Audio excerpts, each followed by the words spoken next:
Hola, ¿qué tal? Mi nombre es Cran Arellano y este es tu canal Palabra de Vida. Hoy hablaré un tema muy importante que tú, si eres joven que me estás escuchando, tienes 10 años, 15, 20, 25 años, o eres ya un adulto y tienes a Jesús en tu corazón, tienes una relación diaria, constante con Dios, con el Espíritu Santo, con el Espíritu de Dios, es muy importante que escuches este mensaje. Yo sé que va a ser de mucha bendición para tu vida. Hoy hablaré acerca del trasfondo de la Biblia y cómo es muy importante conocer algunas verdades acerca de ella. Empecemos. Canonización quiere decir el proceso que hace un ser humano ya fallecido, que un ser humano ya fallecido se convierta en santo. Dicho proceso es desarrollado por la Iglesia Católica y supone la inclusión del sujeto en cuestión en el canon, que es el listado de los santos reconocidos por esta institución religiosa. Este concepto lo pueden encontrar en Google. Dice, cuando una persona es canonizada como el Papa, se le puede rendir culto de manera pública y universal. Rendir culto es adorar, y una persona no puede ser adorada, porque para Dios eso es idolatría e iniquidad, y eso acarrea maldición. La canonización implica la asignación de una festividad litúrgica al santo en cuestión. Por ejemplo, San Pedro, San Pablo, San Lucas. Si bien ellos fueron discípulos de Jesucristo, Dios manda a no adorarlos a ellos, porque al único que se le adora es a Dios, es a Jesucristo, nuestro Dios. Y dice acá, a quien se le puede dedicar imágenes, capillas e iglesias. Por eso hay imagen de San Pedro, imagen de San Lucas, imagen del Señor de Cachuy, el Señor de la Puerta, etcétera, etcétera, etcétera. En el interior del país, en el Perú, en las provincias del Perú, en Lima, hay muchas imágenes que se le adoran. Y para ello, con respecto a ello, Dios los llama iniquidad y trae maldición. Para terminar, cabe destacar que los católicos creen en la capacidad del santo para interceder ante Dios. Y la Biblia dice, esto también lo rechaza y lo llama pecado de idolatría. Porque la Biblia dice en 1 de Timoteo capítulo 2 que el único que intercede por nosotros como sumo sacerdote y el único que intermediario, intercesor entre Dios y los hombres es Jesucristo. 1 de Timoteo capítulo 2. Y aquí está todo lo que hablamos acerca de la canonización impuesta por la Iglesia Católica, cómo es que está en contra de lo que dice la palabra de Dios. Porque mira, dice, no tendrás otros dioses delante de mí. Otros dioses quiere decir otro Dios, sino Dios el creador de los cielos y de la tierra. No tendrás otros dioses, solamente uno, Dios el creador de los cielos y de la tierra. No te harás ídolo, ni semejanza alguna de lo que está arriba en el cielo, ni abajo en la tierra, hablando de hombres. No te hagas imágenes de hombres. Pedro, Marco, Lucas, Juan, San Mateo, San Lucas. Ni en las aguas debajo de la tierra. No los adorarás, ni los servirás, porque yo, el Señor tu Dios, soy Dios celoso, que castigo la iniquidad de los padres sobre los hijos hasta la tercera y cuarta generación de los que me aborrecen. Y muestro misericordia a millares a los que me aman y guardan mis mandamientos.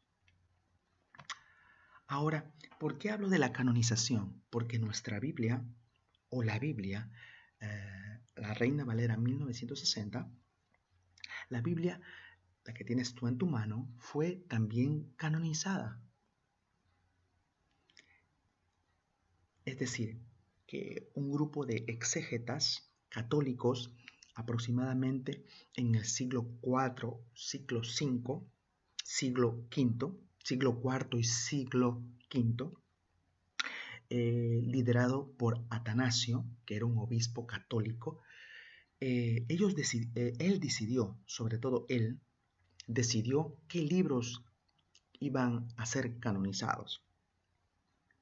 Y también este Atanasio decidió, por ejemplo, lo siguiente. decidió ponerle versículos, así como vemos allí, versículo 20, 21, 22, para llevar un orden, si es por así decirlo. Y esos títulos, por ejemplo, la venida del reino, y ese Mateo 24, 23, 28, 36, 41, eso fue puesto no por el Espíritu Santo, no por Dios, sino por los exégetas católicos del siglo IV, siglo V. ¿Qué es un exégeta? Un exégeta es aquel que interpreta la Escritura. Por ejemplo, la palabra dice en Timoteo que es inspirada por Dios. Pero el título que nosotros vemos acá, el que estoy señalando yo, este título no fue inspirado por el Espíritu Santo, porque Jesús nunca, cuando estuvo aquí, dijo: discípulos, ya estoy hablando de la venida del reino. Entonces, cuando ustedes lo escriban, van a poner arriba, allí, como título, la venida del reino. No, porque antes no había esto, eran solo pergaminos. Entonces, ¿qué pasa? ¿Qué pasa si yo leo la venida del reino? Todo lo que está debajo de ello, ¿quién me dice que habla conforme al título? Por ejemplo, cuando uno ve el título La venida del reino, todos lo ponen para un futuro. Que Jesús va a venir con su reino, va a acabar a los malos, va a hacer justicia con los malos, vendrá con juicio, va a haber una gran guerra, explosión, hecatombe en la tierra, y los buenos reinarán con Jesús para siempre y serán felices. Y vamos a ver si este título está de acuerdo con lo que dice. Mira el versículo 20. Dice: preguntado por los fariseos, Jesús, en este momento Jesús ya está en Jerusalén. Dice, estaba caminando en Jerusalén. Preguntado por los fariseos cuándo había de venir el reino de Dios, le respondió y dijo: el reino de Dios no vendrá con advertencia, quiere decir con observancia, o sea, visiblemente, ni dirán, helo aquí. Él en ese momento estaba en Jerusalén. Hay gente que piensa, que sigue pensando, que Jesús va a venir con su reino y se va a sentar en el trono de David en Jerusalén. Y Jesús, estando en Jerusalén, dijo, ni dirán, helo aquí, Jerusalén, ni helo allí, porque he aquí el reino de Dios está entre vosotros. Jesús nunca dijo que el reino de Dios vendría. Jesús dijo que el reino de Dios está entre vosotros. ¿Por qué Jesús dijo que el reino de Dios está entre vosotros? Porque Jesús es el reino.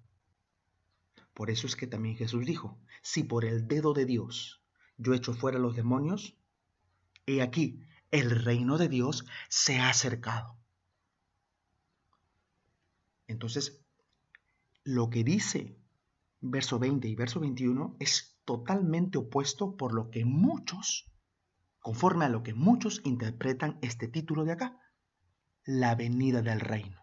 Por supuesto, porque estos títulos, estos versículos, lo que dice como título, fueron puestos por exégetas católicos que en tremenda idolatría, porque ellos adoraban y adoran imágenes, en tremenda idolatría, ellos, a su lógica, a su razonamiento,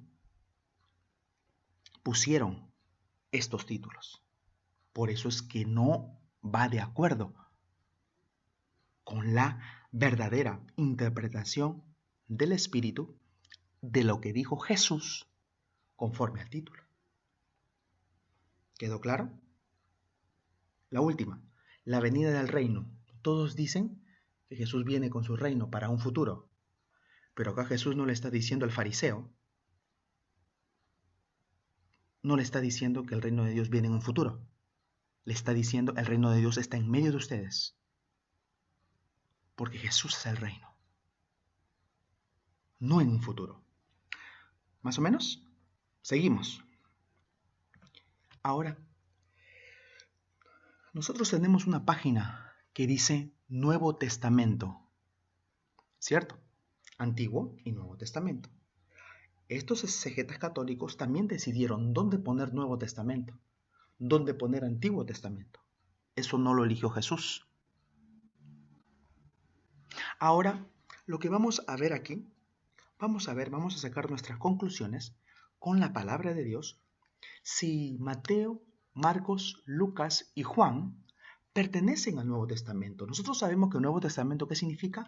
Nueva alianza, nuevo pacto.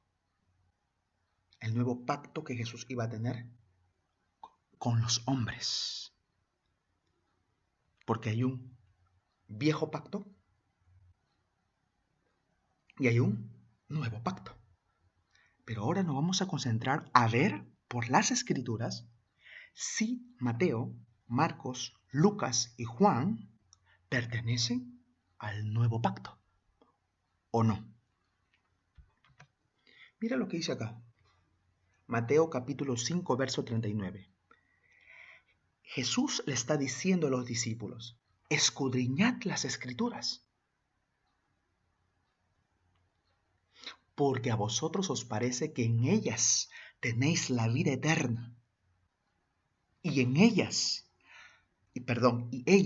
son las que dan testimonio de mí. Ahora yo te pregunto, ¿a qué escritura se está refiriendo? Al Antiguo Testamento, porque en ese momento solamente había Nuevo Testamento. ¿Es verdad o no es verdad? Por supuesto, solamente había Antiguo Testamento. Por eso le decía, escudriñar las Escrituras, escudriñar el Nuevo Testamento, porque a vosotros os parece que en ellas tenéis la vida eterna, y ellas son las que dan testimonio de mí. ¿Queremos saber de Jesús? ¿Quieren saber de mí?, le decía a sus discípulos.